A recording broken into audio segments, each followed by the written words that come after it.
Hayvancılıkta kalite yolculuğumuza kaldığımız yerden devam ediyoruz. Profesör Doktor İsmet Türkmen hocama sizlerin çok merak ettiği bir soruyu sormak istiyorum.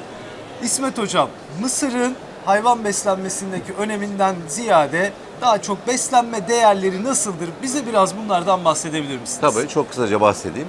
İlk söyleyeceğim şey enerji. Mısır bitkisel besinler içerisinde yağları bir kenarda tutarsak en yüksek enerji değerine sahip yem maddesidir bizler için, hayvanlar için, hayvan beslemede. Gerek kanatlı beslenmesinde, gerek geviş getiren yani sığır koyun beslenmesinde bu durum değişmiyor. Yine mısırın bitkisel olarak silajı yapıldığında da aynı şartlar onun içine geçerlidir. Kaba yem sınıfı içerisinde de yine en yüksek enerji değerine sahip bir besin maddesidir. Ancak proteince biraz zayıftır, o yönü vardır. Kalsiyumcu düşüktür. Fosfor değerleri orta seviyelerde sayılabilir, potasyum minerallerce. Aşırı mısır yüksek miktarda mısır ya da mısır silajı kullanıldığında rasyonun bir miktar kalsiyumca desteklenmesi, proteince desteklenmesi yerinde olacaktır. Verdiğiniz bilgiler için çok teşekkür ediyoruz.